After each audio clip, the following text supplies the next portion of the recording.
E isso é uma coisa interessante, cara, porque é como eu tô te falando, voltando ao assunto da curadoria, se você não tem essa opção da informação vir de algum lugar para que você saiba que aquilo é legal, por exemplo, uma vez eu estava tocando com uns amigos, estava com uma banda de blues e tal, tocando ali no centro da cidade. E a gente estava tocando num bar em que havia pessoas que chegaram ali para ver a gente e tal, e era dentro de um lugar boêmio ali, onde se tocava só samba. Aquela região ali onde eu estava tocando com os caras, era a galera de samba, né, que gostava de samba de raiz e tal, de pagode e tudo mais. E aí, eu lembro que entrou uma família, né, devia ter umas 6 pessoas, todas da mesma família. E eles sentaram e começaram a ouvir lá, a gente tocando blues e tal. E assim, eu via as pessoas olhando, assim, com você via a curiosidade no rosto das pessoas. Né? Quando a gente parou de tocar, o rapaz, assim, o pai da família, veio falar com a gente. Pô, legal. Aí ele falou assim, pô, que música é essa que vocês estão tocando? Eu falei, isso é blues, né? Blues, rock and roll e tal. Cara, isso é muito legal, isso é muito maneiro. Eu falei, pô, mas o senhor não conhecia? Ele falou, não, eu nunca tinha ouvido. Mas isso vem da onde? Né? Onde é que toca isso? E tal. Porque eu nunca tinha ouvido esse tipo de música, que era aquele blusão raiz mesmo, né? Aquele bem cheio de clichê, bem arrastadão.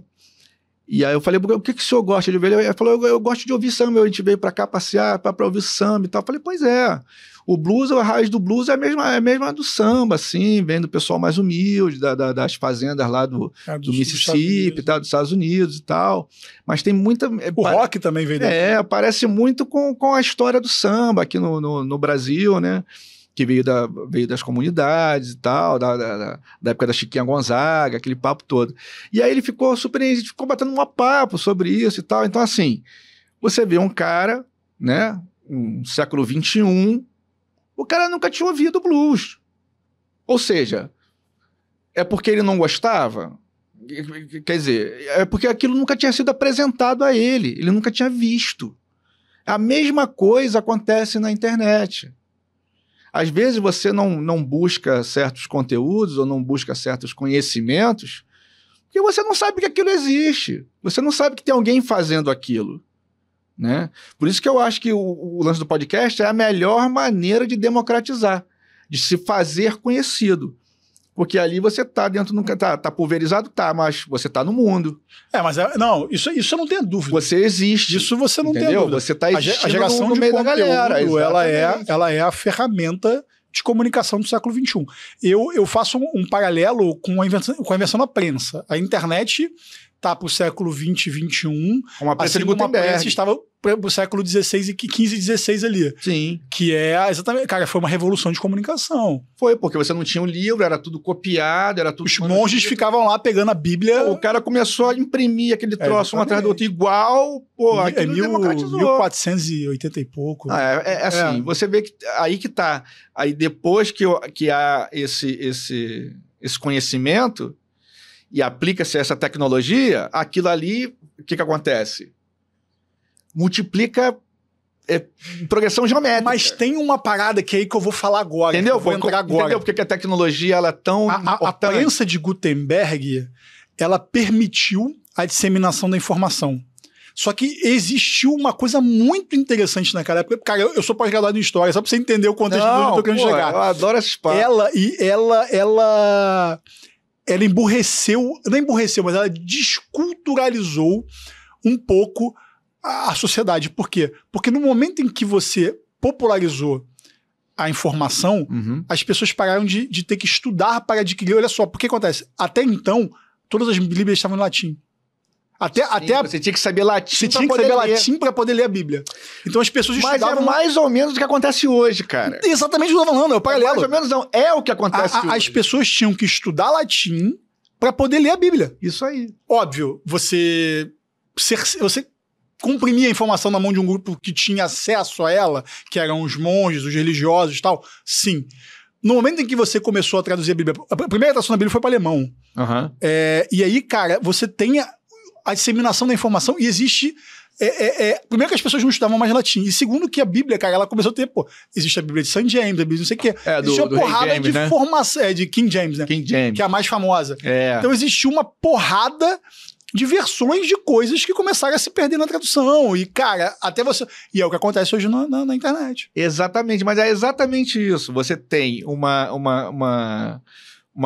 facilidade de receber essa informação, só que você, por essa facilidade, é como você falou, você não procura mais. Você recebe aquilo ali. Aí foram imprimindo um monte de livro e tal. Aí teve aqueles livros lá que deram uma opção de problema de Marquês de Sade, aqueles contos que ele fazia lá, aquelas brincadeiras com o rei. Sim. E aí imprimia aqueles livros que era proibir, que não tinha censura, a galera queria proibir. Virou moda caralho, parada. Mas é interessante a gente pensar que mesmo 5, 6 séculos depois, a gente tem uma revolução parecida. Mas a humanidade, ela vai se repetindo, ela vai ciclando, né? Ela vai nesses ciclos mesmo, ela vai se repetindo. Claro que as tecnologias mudam, mas o jeito de se comportar do ser humano, ele é meio que cíclico, ele vai fazendo a mesma coisa. 6 séculos é um pingo na evolução para você mudar uma estrutura tipo do ser vivo, né? Sim, mas você vê, a gente, como espécie aí, Sapiens, a gente tem o quê? 10 mil, 12 mil, 15 mil anos? A gente nem era mais inteligente, né? Existe até um estudo sobre isso. O estudo legal é porque foi comprovado que a gente é o mais adaptável. Exatamente. Né? A gente foi o que melhor se adaptou. A gente não era o mais forte. Porque do ponto de vista evolutivo, a gente é uma merda. Não era inteligente e tal, né? A onça ia lá, o tigre dente de sabre comia a gente. Tem uma lá, só que a gente sabia se adaptar melhor ao frio, ao calor, ao ambiente, a tudo esse contexto. Existe um estudo que o Neandertal era mais inteligente que o Homo sapiens. Que o Neandertal eu não conheço muitos estudos, mas o Neandertal foi isso, né? Ele era muito mais forte do que a gente, né? Ele era menos suscetível à organização social. Então, é isso que é maneiro. Então, mas isso é que é legal, porque você começa a ver esses grupos humanos distintos, mas que são a mesma espécie, no fundo, e você vê que só ficou mesmo aquele que se adaptou, ou seja, aquilo que a gente falou no começo do vídeo, aquele que conseguiu ser mais satisfatório, cara. Aquele que não fez nada de mirabolante, e simplesmente fez bem feito, ele se adaptou. Ele construiu o seu jeito de viver ali e ele se adaptou. É isso que tem muito no livro. Entendeu? Você chegar e você falar, porra, por que às vezes você... qual é a diferença do sucesso e do fracasso? Cara, é como você reage às coisas, né? Tem cara aí que o Thomas Edison, 99 vezes tentando fazer uma lâmpada, só conseguiu na 100ª. E nego falando, isso não vai dar certo, aí tá errado e tal. Quer dizer, mas ele não reagiu mal, ele reagiu o quê?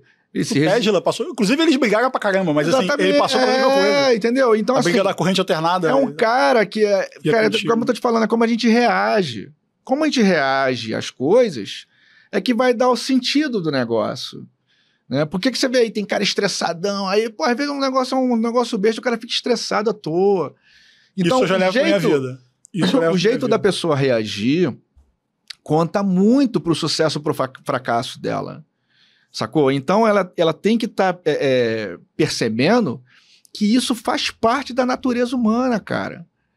Isso tá ali, cara, e a gente só esse macaquinho que evoluiu e chegou aqui é um macaco que faz foguete, né? Então a gente só chegou a ser o macaquinho que faz foguete por quê? Porque a gente, cara, conseguiu se adaptar, a gente foi lá e foi fazendo as coisas satisfatórias no sentido de se alimentar direito, de se abrigar, né? De se relacionar para procriar e de todas essas coisas que a gente está falando aí hoje. Eu tava lendo, ouvindo, agora eu não vou me lembrar, mas que ele dizia que a sociedade perdeu muitas das coisas dela em relação a... que a tecnologia e a evolução social, ela fez com que a gente perdesse muitas das coisas que eram fundamentais para a nossa vida. E aí eles fazem um paralelo com Amish, com a sociedade Amish, que eles têm uso restrito de tecnologia, eles têm uso restrito de comida processada, e de meio de transporte. Então os caras basicamente andam 14 a 15 mil passos por dia, não comem processado. Plantam, fazem a sua própria comida. Exatamente. E não tem crise de ansiedade, coisa e tal, por causa do excesso de limitação de uso de tecnologia. Então o cara lê livro de papel, como você falou, o cara anda, sei lá, quase 10 km por dia para fazer as coisas dele e come comida saudável sem agrotóxico. O exemplo mais claro que eu vou te dar disso é o seguinte: pega um moleque desse de apartamento, não precisa botar ele na Amazônia, não. Solta ele na Floresta da Tijuca. Tá fudido. Entendeu? Descalço. Tira o tênis dele, deixa ele descalço na Floresta da Tijuca. Cara, tá arriscado ele morrer. Tá arriscado ele não conseguir sair de lá. Não sabia pra onde ir. Por quê? Porque tudo dele é no Waze, ele se localiza pelo Waze. Assim como ele, né? Todo mundo. Então as pessoas estão usando, como eu tô te falando, a tecnologia... Bengala. Como bengala, bicho. As pessoas estão usando isso de forma, assim, irrestrita. Cara, e isso realmente um homem da década de 50, ele é infinitamente mais versátil do que um cara do 2025. Cara, muito mais. Você pega um cara da década de 50 e joga ele no século XVI, no século XV, ele vai sair muito mais na frente do que ele vive. Não, do que um cara de hoje. Porque assim, existe um paradoxo, né? Ah, porra, paradoxo não, um paralelo. Porra, se eu tivesse a máquina do tempo, eu ia pro passado e ia jogar a tecnologia lá. Mas que tecnologia que tu ia jogar lá, irmão? Sabe como é que funciona a eletricidade? Entendeu? Tipo, sabe como é que funciona um motor a combustão? O cara da década de 50 provavelmente sabe, entendeu? O cara acha que é só ligar a tomada, né? Sabe como é que funciona o motor a combustão? Ah, tem menino e menina aí que nunca viram uma galinha, meu irmão, de verdade. Exatamente. Ciscando no terreno. Cara, teve aquele cara do Supertramp, né, que é é um filme que teve, que o cara morreu na Alasca, que ele vivia... O cara morreu porque não conseguiu... ele matou um animal de grande porte, morreu de fome. E ele não conseguiu tirar a pele do animal pra comer, mano. Olha isso. O cara é um estúpido. Não, eu também sou um estúpido, só pra criar esse paralelo, mas sim, a gente não sabe sobreviver. Mas é o que eu tô te falando, cara. Essa versatilidade vem justamente da necessidade.